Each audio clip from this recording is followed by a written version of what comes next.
Olá, eu sou o João Vitor Xavier e este é o CNN Esportes SA. Toda semana um convidado especial para falar do mundo dos esportes e do mundo dos negócios. O programa hoje é muito especial. Estamos no gramado da Arena MRV em Belo Horizonte.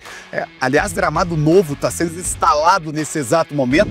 O Galo troca o seu gramado pelo gramado sintético e eu recebo hoje Rubens Menin, que é o acionista majoritário do Atlético e presidente do Conselho de Administração do clube.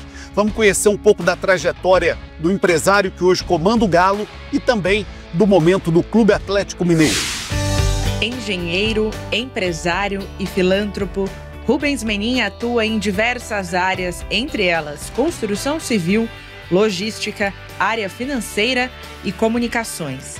Torcedor do Atlético Mineiro, Menin passou também a investir no esporte. Em novembro de 2023, o clube virou oficialmente uma sociedade anônima de futebol e a família Menin se tornou sócia majoritária da SAF, fazendo parte da Galo Holding. O novo modelo administrativo começou a dar resultados logo em seu primeiro ano. Em 2024, o Atlético chegou à final da Copa do Brasil e também da Copa Libertadores, o que não acontecia desde 2013. Pelo Brasileirão, garantiu vaga na Sul-Americana. Em 2025, a equipe comandada pelo técnico Cuca conquistou pela segunda vez na história o hexacampeonato mineiro, repetindo o feito de 1983. Rubens Menin é o convidado do CNN Esportes SA e vai falar sobre os objetivos com a SAF do Atlético e o que espera da temporada de 2025. Rubens Menin, obrigado pela presença, seja muito bem-vindo. Muito obrigado, João Vitor, é um prazer, ainda mais nesse cenário que você nos arrumou aqui no meio do gramado da Arena MRV, super show. Ô Rubens, você é um mega empresário, você é acionista majoritário de empresas como a MRV, que dá nome aqui à Arena do Atlético, do Banco Inter, da Log, investe hoje também no mercado de comunicação com a Rádio Itatiaia de Belo Horizonte e com a CNN, canal em que estamos, onde você é acionista controlador. Eu gostaria que você me dissesse qual é a diferença de tudo que você tem, de tudo que você construiu na vida para investir em futebol. Poxa, João Vitor, o futebol é uma coisa bem diferente. Mas o que eu acho que está acontecendo com a indústria do futebol ao longo dos anos, isso me deixa animado, é que ela está cada dia mais profissional. Quer dizer, hoje você vê a gestão dos clubes de futebol, inclusive no Brasil, elas são muitos furos acima do que era no passado. São verdadeiras empresas com faturamento alto, empresas que faturam próximo de R$1 bilhão por ano. Eu acho que está acontecendo no futebol, nessa mudança, a forma de fazer a gestão. É mais difícil, é mais fácil ou é um negócio como qualquer outro? Não, cada negócio tem sua especificidade. O futebol tem as dele. A bola bate na trave e não entra. Ou o Vitor pega o pênalti com o pé e nós somos campeão da Libertadores. Então tem uma série de nuances. Mas todo negócio tem. Eu vejo o seguinte, que como sustentabilidade a longo prazo, um clube de futebol bem gerido, ele tende a ter sucesso. É difícil, porque são muitos clubes competindo, mas ao longo do tempo ele tem que ter sucesso. Antes de falar sobre o momento do Atlético, o investimento do Atlético, queria falar um pouquinho da sua trajetória. Da onde vem essa paixão pelo futebol? De onde vem esse gosto pelo futebol? Queria que você contasse um pouquinho o que te aproximou do Atlético a ponto de virar um acionista do clube. Bom, futebol vem de menino, né? Eu era ruim, mas jogava. Todo dia a gente a pelada na rua, né? A gente acabava de fazer o dever de casa e ia pra rua jogar futebol com os vizinhos, né? A pelada era na rua, literalmente mesmo, né? A rua lá de casa era de pé de moleque, paralelepípedo, a gente jogava ali. E pelo Atlético é o seguinte, eu tive a sorte de com 6 anos de idade ir na época o Campo do Sete, que é o Independente de hoje, e vi o Atlético ser bicampeão mineiro, 62, 63. 62 nós ganhamos do Cruzeiro e 63 do Valério, era pontos corridos, ganhamos do Valério, ou inverso, eu acho que era isso, 62 do Valério. Então eu vi esses 2 campeonatos aí, foi sensacional, né? E aquilo foi muito bom. Uma curiosidade, o sobrenome Menin é um sobrenome italiano. E em Belo Horizonte, a colônia italiana sempre foi ligada ao Cruzeiro. Como é que um Menin da colônia italiana virou atleticano? Na realidade é mais ou menos isso, porque o Cruzeiro era um time mais do Barro Preto, né? Então, a colônia italiana do Barro Preto, eu sei pro Cruzeiro. E eu morava no bairro dos Funcionários e ali era Atlético vs América. O clássico da multidão, na época, era Atlético e América, né? Sua ligação com o Atlético vem de muito tempo. Você foi patrocinador do clube, num determinado momento você colaborava com o clube, mas não tinha participação diretiva, e de alguns anos para cá você entrou para o dia a dia do clube, estruturando o Atlético no modelo que hoje é de empresa. Quando deu a virada de chave de deixar de ser um patrocinador para se tornar um investidor e transformar isso num negócio? O João Vitor, são duas coisas diferentes. Patrocínio, eu acho que é super saudável. Eu acho que o marketing esportivo é muito bom. A empresa que tem a oportunidade de investir no esporte os seus resultados são bons, o esporte é uma coisa que, além do evento, ele tem benefícios sociais. Você tem um menino que vai pro futebol, ele está afastado do mundo das drogas. Então, é super bacana a empresa, no mundo todo, ela participar do marketing esportivo. A MRV faz isso, por exemplo, desde 1996, começamos no vôlei lá do Minas. E fomos para o Atlético em 2002, né? E foi muito bom, já fizemos várias coisas no Atlético, agora o Name Rights da Arena. Então, a empresa é boa. Agora, como investidor, isso foi permitido depois da lei da SAF, né? Foi uma lei muito importante que foi feita no futebol brasileiro. O futebol brasileiro estava à deriva. Eu acho que se a lei da SAF não tivesse sido aprovada e vários clubes não tivessem virado SAF, muitos clubes estariam hoje nas divisões, na Série B do Brasil. Eu acho que o Cruzeiro, o Atlético, o Botafogo, o Vasco, o Bahia, se não tivessem virado SAF, eles possivelmente estariam... Porque a FIFA mudou. Hoje você tem o transfer ban, perda de pontos, e que os clubes não tinham... O caixa dos clubes era literalmente zero, negativo, não tinham como pagar. Então a SAF, eu acho que elas vieram não só salvar esses clubes, como também melhorar o nível do futebol brasileiro. Aí a gente resolveu ser investidor da SAF. E as pessoas falam que é difícil, mas se eu tenho arrependimento, zero. Estou muito satisfeito.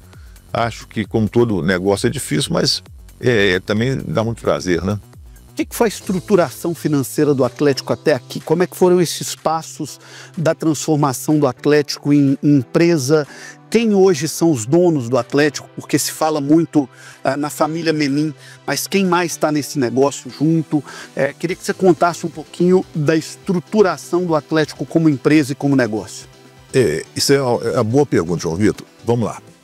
Quando surgiu a SAF, a gente começou a entender, o Atlético estava realmente quebrado. Estava quebrado, e a gente foi entender o tamanho do buraco depois. Ele era muito maior do que parecia ser. Quer dizer, eu falo que a contabilidade do Atlético era pior que das lojas americanas. A gente tinha lixo debaixo do tapete, pagamos despesa do Ronaldinho até outro dia, né? Ronaldinho Gaúcho, quer dizer, tinha muito lixo debaixo do tapete, mas muito lixo mesmo. O buraco era muito maior que a gente imaginava. Assim como no Atlético, todos os outros clubes são assim. A contabilidade do futebol não era boa. Nós estamos entendendo e aí achamos que a salvação seria a SAF. A gente tinha uma estrutura boa, essa torcida maravilhosa, essa arena em construção, mas precisava de investimento, porque as dívidas sufocavam o Atlético, né? E quando a gente foi entender o processo, os investidores queriam, de fato, pagar muito pouco pelo Atlético e outra coisa, queria que a maioria dos investidores que queria investir, queria que o Atlético fosse apenas uma passagem para formar jogadores para levar para fora, e a gente não queria isso. Aí a gente tomou uma decisão corajosa na época, juntamos esse time, que aí somos eu, o Rafael, meu filho, o Renato Salvador, o Ricardo Guimarães e o Daniel Vorcato. Foram os 5 que começamos a fazer esse movimento. E falamos, não, gente, vamos assumir isso aqui, nós somos atleticanos, a gente gosta do Atlético, acho que é um negócio difícil, mas pode ser sustentável se a gente trabalhar bem. E de lá para cá, João Vitor, nós já investimos, talvez as pessoas não saibam, mas mais de 1,1 bilhão no Atlético. É um investimento que nenhuma outra SAF teve. E por isso que nós estamos de pé. E um time competitivo. A gente, ao mesmo tempo, está conseguindo equacionar todo o problema financeiro do Atlético. Além disso, fazer uma arena. Além disso, temos um centro de treinamento muito bom. Temos um plantel que vale um dinheiro razoável. Temos um balanço forte hoje. O Atlético somando arena, CT, plantel. Tem um balanço forte, talvez um dos maiores balanços do futebol brasileiro. E mais importante que isso, né, é uma pergunta que eu gostaria de fazer para o torcedor, né? Hoje o Atlético, você enxerga o Atlético mais bem reconhecido ou não que no passado? O Atlético mais respeitado ou não? Eu imagino que sim, eu acho que o Atlético hoje é um time respeitado no Brasil, né? Todo mundo, quando vai jogar com o Atlético, sabe que o Atlético é um time poderoso, né? O futebol está muito competitivo, mas o Atlético é um dos times que eu acho que está despontando no Brasil. O Rubens, o futebol é diferente no aspecto de visibilidade da maioria dos negócios. A MRV tem investidores, mas não tem torcedores. O Banco Inter tem clientes, mas ninguém fica na arquibancada. É diferente, né? A paixão que o futebol envolve é diferente. Isso mexe muito com a rotina, com o dia a dia das pessoas. Como é que você está lidando com isso, com essa relação com o torcedor, com o elogio, com a crítica, com a cobrança, com o que aplaude quando ganha, com o que critica e cobra quando perde? Como é que é essa relação que é muito marcada no futebol por um negócio chamado paixão? Ô João Vitor, eu vou te falar, você não vai acreditar. Primeiro, a torcida do Atlético é diferente, né?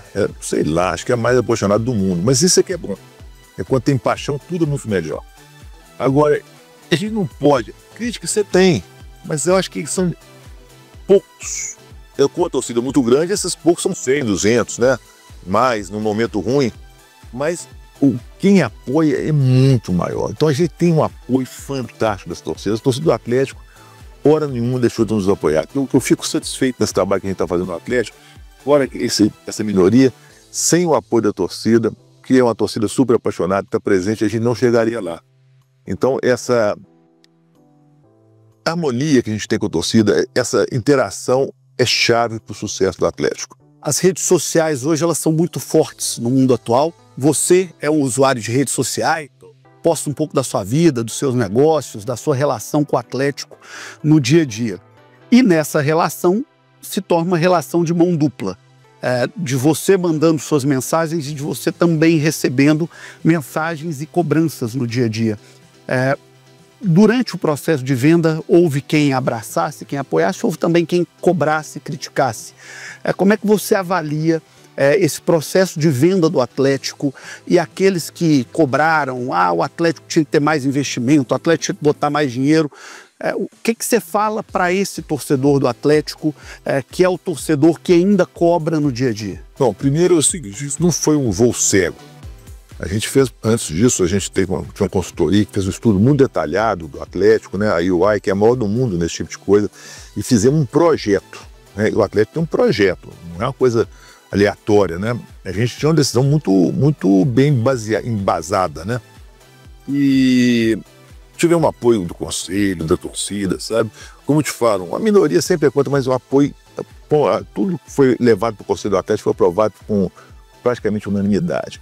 Agora, é que a gente tem alguns compromissos que a gente tem que manter.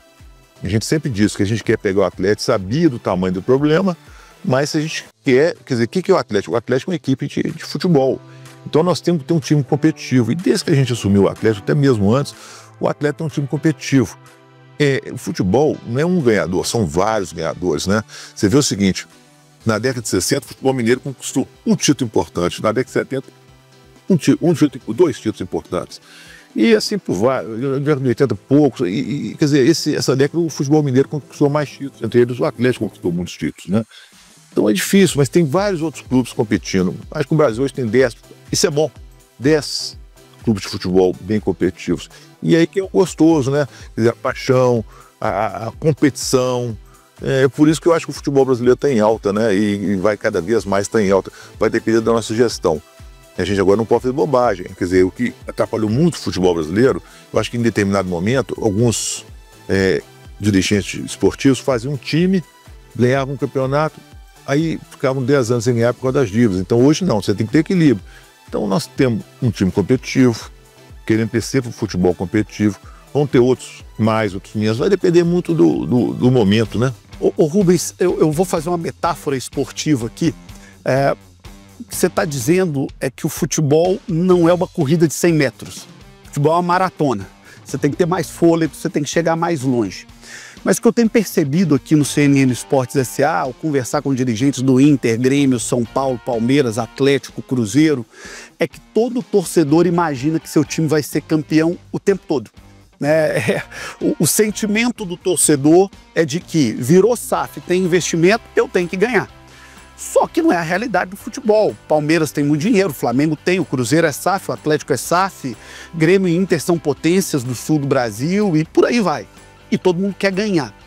Como é que vocês, dirigentes de futebol, vão conseguir construir para a realidade do futebol, de um torcedor que tem o imaginário de que o seu time vai sempre ganhar, de que não é essa a realidade de um futebol como o brasileiro? Olha que interessante, João Vitor. Antigamente, né, o clube vivia de formação. Então, eu lembro, por exemplo, quando o Atlético formou Cerezo e Reinaldo, top, ganhou, fez um timaço. Quando o Flamengo formou o Zico, né, e assim por diante, os clubes viviam de formação. Aí, na década de 80, a Itália começou a comprar jogador. Puxou essa onda nova. Depois foi a Espanha, né, a Inglaterra, né, e o Brasil agora que está começando a ter isso. Então a gente vive de formação e os clubes dão uma sorte, formar um Pelé como o Santos formou, formar um Zico, um Reinaldo, virou potência. Agora, hoje não é assim mais, né? A gente tem que formar e tem que negociar. Isso é importante entender. Agora, vamos lá. Há 10 anos atrás, os maiores orçamentos de futebol no Brasil eram 200 milhões. Hoje nós temos no Brasil mais de 10 times com orçamento acima de 500 milhões por ano, chegando até 1 bilhão e 400. Quer dizer, tem muita gente com muito mais dinheiro brigando por isso. Então, eu acho que quando você ganha um título, é muito bom. Eu não quero... Por exemplo, no ano passado nós fomos vice da Libertadores e vice da Copa do Brasil. Ninguém ficou satisfeito, mas mostra a força do time. Foi um detalhe que a gente não ganhou 2 títulos importantes. Então, acho que todo ano a gente quer, dentro do orçamento que a gente tem, com serenidade, com responsabilidade, fazer um time forte. Às vezes acertamos, às vezes erramos. Eu dou um exemplo da contratação do Hulk, só para ficar fácil. Quando nós contratamos o Hulk, muita gente criticou. Você pega os números do Hulk, olha que contratação excelente. Aí tem o dedo do nosso amigo lá em cima que ajuda também, né? Porque tem, apesar de toda a técnica que a gente tem para contratar, tem também um pouco de sorte, um pouco de ajuda lá de cima. Então acho que futebol é isso. Espero que a gente acerte mais do que erre, mas vamos errar. Como é que a diretoria do Atlético avalia o elenco que tem para essa temporada, o elenco que tem nesse momento?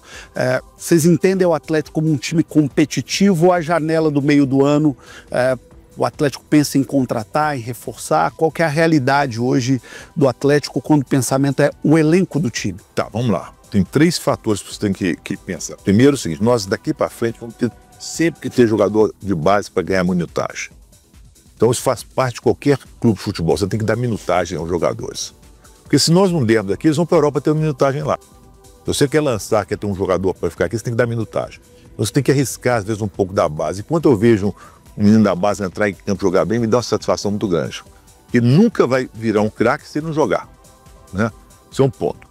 Segundo ponto, sim, eu acho que o Atlético tem um time competitivo. Você tira que nós temos um time competitivo e temos tido esse time competitivo há muitos anos.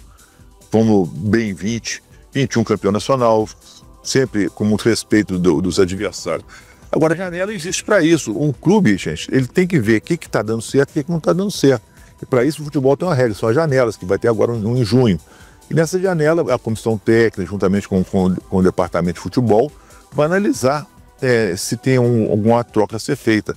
E eu acho o seguinte, sempre acontece, então eu acredito que deva acontecer. Se você falar que tem um nome hoje, acho que talvez tenha, já deve estar estudando, mas eu não sei assim te dizer. Mas eu acredito que vai acontecer alguma coisa assim na próxima janela. Como é que é seu dia a dia no futebol do Atlético, né? As pessoas têm um imaginário do que é a figura do dirigente. E nós nos acostumamos no futebol brasileiro com o dirigente, o Cartola, que estava ali, estava na beira do campo, estava dentro do vestiário. Pegar uma figura aqui icônica do futebol brasileiro, há quem goste, há quem não goste, mas foi uma figura muito marcante, que era aquela do Eurico Miranda. Toda vez que se pensa num dirigente de futebol no Brasil, vem aquela figura do Eurico Miranda com o seu charuto na beira do campo do Vasco. E hoje o futebol mudou. Como é que é o seu dia a dia e a sua inter-relação no dia a dia do Atlético? Olha, o Atlético é uma empresa, né? Eu sou presidente do Conselho de Administração. Aí você tem os vice-presidentes, os diretores, né? O conselho de futebol, e tem que ser disciplinado. Eu não me sinto confortável para dar palpite, mandar escalar, mandar vender, porque eu acho que tem gente que conhece mais do que eu.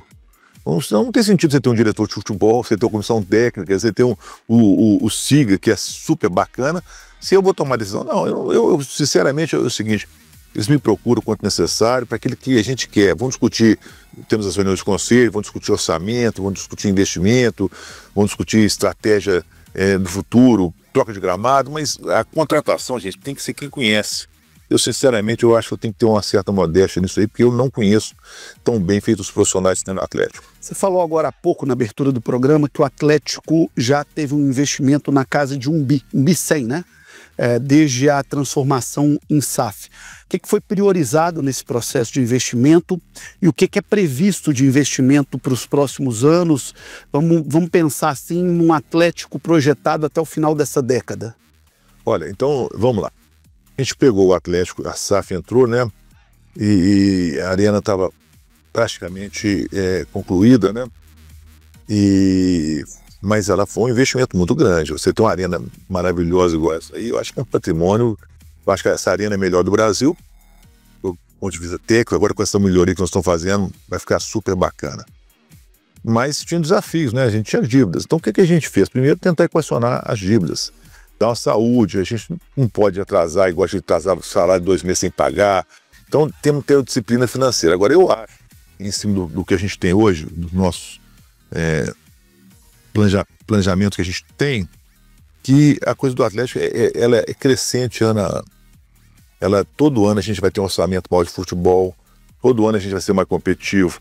A gente quer que a divisão de base lance mais, é ser fundamental a divisão de base do atleta lançar mais. Então a gente acredita que esse mix todo, novos investimentos que terão que ser feitos, somente na parte de infraestrutura. Nós temos um CT top, mas ali vai ter que ser melhorado, alguma coisa vai ter que acontecer ali. Então acho que esses investimentos serão necessários, eles virão. A gente é otimista que quanto precisar, a gente vai conseguir fazer esses investimentos, né? Além do dia a dia, que é o futebol propriamente dito, a empresa Atlético vai precisar de novos investimentos. O grande rival do Atlético, que é o Cruzeiro, foi o primeiro caso de uma SAF revendida no futebol brasileiro, né? O Ronaldo comprou, fez um trabalho bonito no Cruzeiro e revendeu para o Pedro Lourenço, que é um cruzeirense e hoje é um investidor do clube. A SAF do Atlético, há possibilidade de alguma mudança de equity, de entrar mais alguém, de alguém vender, como é que vocês pensam a longo prazo esse processo do Atlético? Olha, de ter alguma diluição, por exemplo? Toda empresa tem que ser perene, o Atlético tem que sobreviver a nós. Então toda empresa que eu participo, eu sempre penso como a empresa vai sobreviver, vai se perenizar. Nós temos que fazer um projeto para o atleta ser perene. O atleta daqui a 100 anos ele tem que estar aqui, ou aqui em outro lugar jogando futebol. Então, para isso, nós vamos ter que ter uma estrutura de capital diferente. Eu acho que o mundo está evoluindo.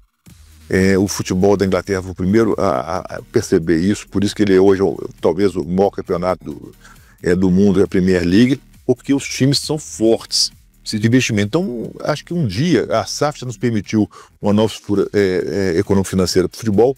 Com certeza, uma nova estrutura mais moderna vai ter no Atlético. Isso faz parte dos nossos planos. A gente não sabe quando, onde e como.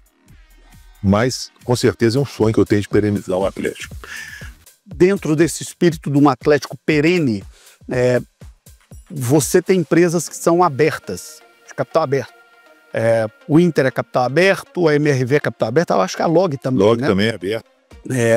O Atlético pode ser um clube a buscar esse caminho. O torcedor do Atlético que senta aqui na cadeira da Arena MRV, que comprou a sua cadeira, que tem a plaquinha ali, ele pode ser um acionista amanhã do Atlético? Isso está no radar para algum momento? Hoje a gente tem mais de 300 mil acionistas espalhados pelo mundo. Eles têm direito de cobrar. A torcida tem todo o direito de cobrar. Agora, a torcida e o acionista mais ainda. Então, eu vejo que a cobrança, até a gente tem que assimilar a cobrança, né? É benéfica, a cobrança é benéfica, né? E eu vejo que se um dia a gente conseguir abrir o capital do Atlético e os atleticanos possam ter ação do Atlético, para mim é o estado da arte com uma governança bem feita. Qual que é o caminho para isso? Quais são os passos? Você é muito experiente em abrir capital de empresas. Qual que é o caminho para o Atlético e até para outras equipes do futebol brasileiro, para que um dia nós tenhamos por aqui o que tem, por exemplo, o Manchester United, que o torcedor vai lá na Bolsa de Valores e fala, olha, eu quero comprar uma ação do meu time, eu quero vender uma ação do meu time. O João Vitor, o ambiente regulatório tem que permitir isso. Como eu disse, a SAF foi o primeiro passo, mas isso aí são questões de pequenos detalhes que vai ter que ter o primeiro. Da mesma forma que teve o primeiro a SAF, vai ter que ter o primeiro. Eu acho que quem vai na frente é de água limpa. Se o Atlético conseguir ser o primeiro clube com capital aberto na Bolsa de Valores no Brasil, acho que nós vamos sair na frente, vamos ficar mais fortes. Eu vejo nas empresas que eu participo, quando a gente abriu o capital, novos investimentos vieram, nos colocou na posição de vanguarda. Eu acho que é fundamental você abrir o capital e virar uma potência econômica e financeira. Eu acho que a abertura de capital te permite isso. O Rubens, quando o Atlético foi para o caminho da SAF, vocês tentaram investidores externos. Foram para o mercado, o Atlético fez roadshow e você disse agora há pouco que o Atlético não encontrou um modelo que fosse atrativo, seja pelo aporte do investidor, seja pelo objetivo do investidor com o clube. O Atlético busca ainda novos investidores no mercado? Ô João Vitor, vou voltar ao passado um pouquinho. Na época, o roadshow do Atlético, várias pessoas manifestaram interesse no Atlético e tanto é que muitas SAFs foram constituídas, né? A gente não conseguiu na época, por sorte a gente tinha essa condição de resolver isso, né? Outros foram obrigados a fazer o que foi possível, né? Nós tínhamos um pouquinho de energia para poder resistir. Então a gente queria um modelo que se adaptasse ao Atlético. Eu não sou contra o investidor, não sou contra a abertura de capital, desde que os interesses coincidam com os interesses do Atlético, que é tornar o Atlético cada vez mais forte e participar dessa indústria, que é uma indústria forte, a indústria do entretenimento está crescendo no mundo, né? É um investidor que queira estar nesse ecossistema, sabendo que o que tem que preservar antes de tudo, a perenização é do Clube do Atlético Mineiro. Investir, gerir, é acertar e errar. O que você acredita que vocês mais acertaram na estruturação do Atlético como SAF e o que você faria diferente hoje? Ô João Vitor, vou te contar um negócio. Se me perguntar se eu faria isso de novo, eu faria. Eu estou muito satisfeito com o que a gente tem feito no Atlético, apesar de termos algumas críticas. Realmente eu estou satisfeito e não arrependo nem um minuto que foi feito no Atlético. Como todo negócio é difícil, existe trabalho, né, e dedicação. Aí você fala, poxa, tem uma dívida da Arena, você vai arrepender de ter feito a Arena? Não, eu estou super satisfeito da Arena estar aqui hoje. Eu acho que o clube tem uma Arena igual ao do Atlético, tem uma vantagem competitiva, ganha mais dinheiro, né? E falar o que eu arrependo. Eu não gosto de arrepender das coisas, mas se eu te falar uma coisa com muita franqueza, eu acho que talvez dos nossos pilares a divisão de base tenha ficado um pouco para trás. Então eu acho que dos pilares que a gente tem que fazer arena, botar um time de futebol competitivo, disciplina financeira, o Instituto Galo, que é top, que todo clube de futebol tem que ter instituto social. Não pode um clube que mexe com milhões de pessoas não ter um braço social. O Galo hoje mexe com 300 mil pessoas por ano, dando assistência, é super bacana. Talvez a divisão de base tenha ficado um pouco atrás, mas a gente erra também, né, João Vitor? Do ponto de vista do futebol, eu acho que todo ser humano sonha em ter a casa própria, né? E eu acho que todo clube de futebol também sonha em ter o estádio. Do ponto de vista do negócio, a Arena MRV deu certo? Super certo. Olha, a Arena MRV, ela ainda não está maturada. Por exemplo, agora nós vamos poder ter mais shows, que era fundamental, o gramado não permitia, sempre priorizando o futebol. Mas eu vejo o seguinte, a nossa receita cresceu muito, né? E em função principalmente da Arena. A Arena hoje, a eficiência da Arena é muito grande. A gente no Mineirão, a gente tinha uma eficiência de mais ou menos 30% da renda. 30%? 30%. Aqui na Arena nós temos 85%, às vezes 90% de eficiência, né? Ou seja, o dinheiro que o torcedor compra ingresso, 90% vai para o clube. No Mineirão, 30% vai para o clube. Então, sem uma casa própria, e a casa própria tem que ser bem gerenciada, os mínimos detalhes, a gente não consegue ser um clube competitivo. E a gente aprendeu isso, por incrível que pareça, de forma concreta, quando surgiu a coisa em 2013, que depois de ter perdido lá o título mundial lá no Marrocos, nós fomos para o futebol, ver a Arena do Dragão do Futebol Clube do Porto. Tivemos com o presidente, o Ricardo Guimarães era muito amigo dele, entendemos, ele nos mostrou a importância de uma arena para um clube. Não tem hoje no mundo nenhum grande clube que não tenha uma arena. E está cada vez mais difícil. Você vê o Flamengo, que é um time rico, que ganhou o terreno praticamente, e ganhou uma série de benefícios da prefeitura, está assustado para fazer uma arena hoje, que ele acha que vai ficar em mais de 4 bilhões de reais. Então eu acho que cada vez que passa é mais difícil. Alguns clubes têm arena, mas estão devendo muito na arena. Então acho que o Atlético conseguiu uma façanha, conseguiu um terreno bem localizado, uma arena tão bonita, e ela está pronta, né? Hoje a Arena só dá retorno para o Atlético. Rubens Menin, acionista majoritário da SAF do Atlético e presidente do Conselho de Administração do clube. Nós vamos agora para o Giro SA, as notícias do esporte, dos negócios no Brasil e no mundo, um oferecimento de Gerdau, o futuro se molda. Vamos lá.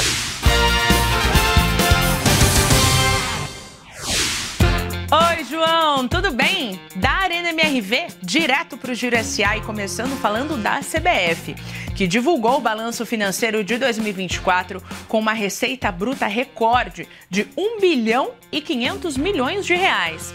O valor superou em 300 milhões o arrecadado em 2023. E um dos principais fatores para esse aumento foi a renovação de contrato com a Nike.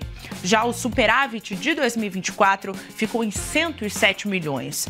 O balanço foi apresentado à Assembleia Geral da entidade, que é composta pelos presidentes das 27 federações estaduais e foi aprovado por unanimidade. Ainda segundo esse balanço, a maior parte do total arrecadado foi destinado ao desenvolvimento do futebol nos estados. A gente segue no tema, mas agora em outra categoria, o futebol de 7. Isso porque a final da Kings League Brasil vai ser no Allianz Parque, estádio do Palmeiras, que aparece aqui do meu lado. A gente lembra que o torneio foi criado pelo ex-zagueiro Gerard Piqué e vem ganhando fãs no mundo inteiro. Essa é a primeira temporada da Liga no Brasil e ela já chegou com grande estilo, contando com vários astros. O craque Neymar, por exemplo, é um dos presidentes da Fúria. Anota aí, a decisão da Kings League Brasil é no dia 18 de maio. Bora falar de tênis também aqui no Giro, porque o Brasil vai voltar a sediar um torneio de elite feminino. O SP Open foi confirmado e vai ser disputado no Parque Vila Lobos, em São Paulo. O WTA 250 vai ser entre os dias 6 e 14 de setembro. E esse vai ser o primeiro torneio de elite da WTA disputado na capital paulista depois de 25 anos e vai contar com 32 tenistas na chave principal. Tem novidade também para os fãs de basquete. Achou que a gente ia esquecer da NBA? A NBA House de 2025 vai contar com a presença de Joakim Noah, ex-jogador do Chicago Bulls. E essa vai ser a primeira vez que um convidado desse tamanho e importância para a liga vai participar da NBA House em São Paulo. A edição desse ano também acontece no Parque Vila Lobos entre os dias 5 e 22 de junho. O Noah vai participar de atividades exclusivas durante a semana, interagindo com fãs que estarão lá, assistindo às finais da NBA. Agora a gente vai para um rápido intervalo e na volta tem muito mais com Rubens Menin no CNN Esportes SA. Não sai daí!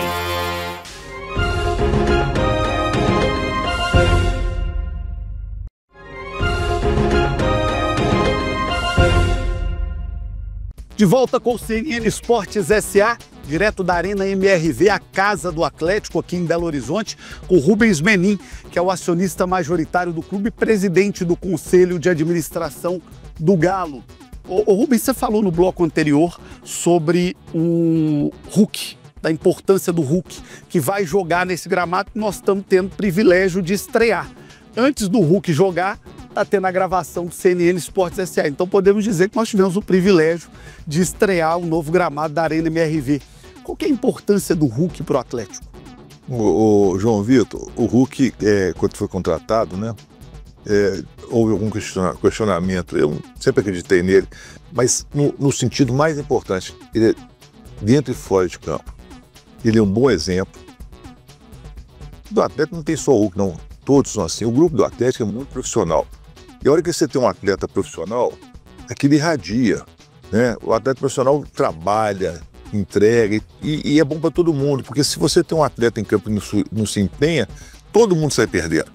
Então o Hulk é um belo exemplo, é um ídolo, não tem dúvida, que ele fez 200 gols no Atlético, ganhou o Campeonato Brasileiro, está sempre presente, joga não sei quantas partidas, a estatística do Hulk é fantástica.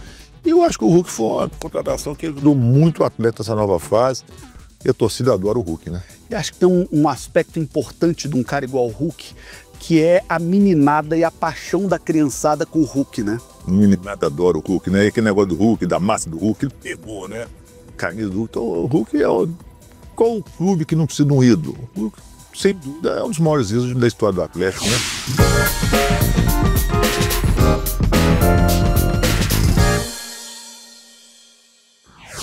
Está na hora do De Primeira SA, perguntas curtas, respostas rápidas, com Rubens Menin, presidente do Conselho de Administração do Atlético. O que é que significa o Galo?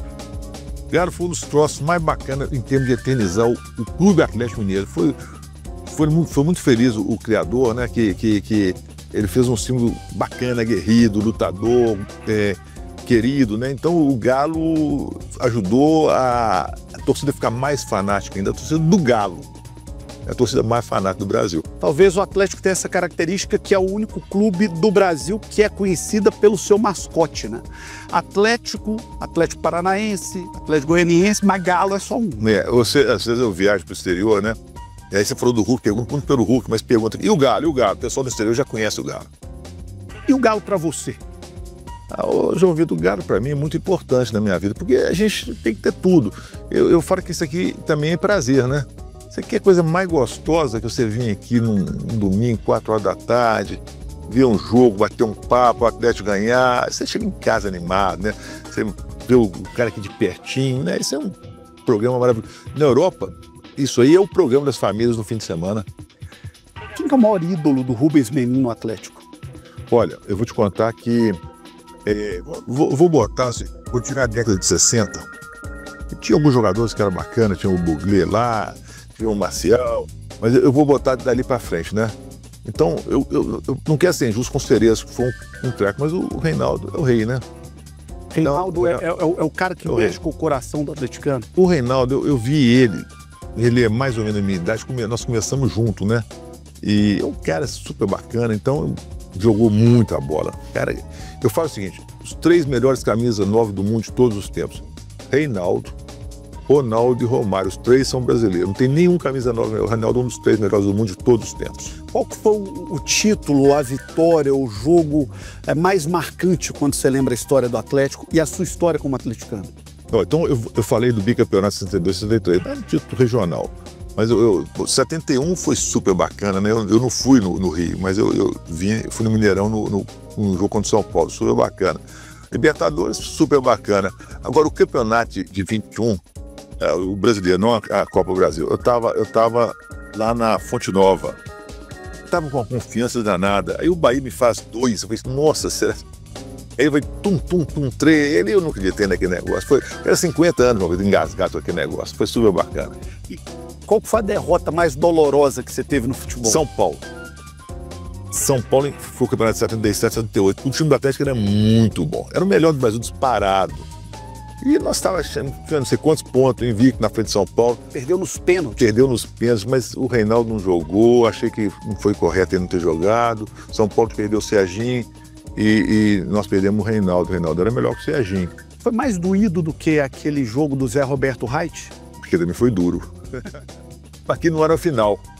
Aqui do Zé Roberto Reit foi muito ruim. Mas a outra foi final, era o brasileiro. A gente tinha um time tão bom naquela época, tão bom, tão redondo, que a gente merecia ter ganho aquele campeonato. Uma meta para o Atlético? Eu falo a meta, eu vou mudar, que é a nossa meta. Toda empresa tem que ter um propósito. Primeiro, ter um time de futebol competitivo. Segundo, ser uma potência mundial de futebol. Acho que isso aí até tem que ser sempre a gente quer um dia, ainda não somos, mas sermos uma potência mundial. Para isso o futebol brasileiro precisa melhorar e o Atlético ser destacar no futebol brasileiro. Um título que você gostaria de ganhar com o Atlético? Olha, todos. Mas agora, esse ano especificamente, né? Nós não estamos no Libertadores, mas eu gostaria muito que o Atlético ganhasse o Campeonato Brasileiro desse ano. Rubens, para fechar, queria que você mandasse uma mensagem para o torcedor atleticano que está te ouvindo, que está te acompanhando em qualquer lugar do Brasil ou do mundo. O que você gostaria de falar para o torcedor atleticano? Que um time de futebol não funciona sem a torcida. A gente, quando está aqui, a torcida cantando, jogando o time para frente, é diferente. Lembra do Eu Acredito? Aqui não mudou o jogo. Então, precisamos de um apoio da torcida. Mesmo ela estando de bronca com a gente, vem cá no campo, prestigia, torce, porque nós somos dessa torcida. A torcida do Atlético é sensacional. Obrigado pela entrevista. Falou, João Vitor. Muito obrigado, Rubens Menin, o nosso entrevistado de hoje no CNN Esportes SA, grande empresário, presidente do Conselho de Administração do Atlético e também acionista majoritário da CNN Brasil. Obrigado pela sua audiência. Domingo que vem tem mais CNN Esportes SA, sempre no oferecimento de Gerdau. O futuro se molda. Um abraço e até lá.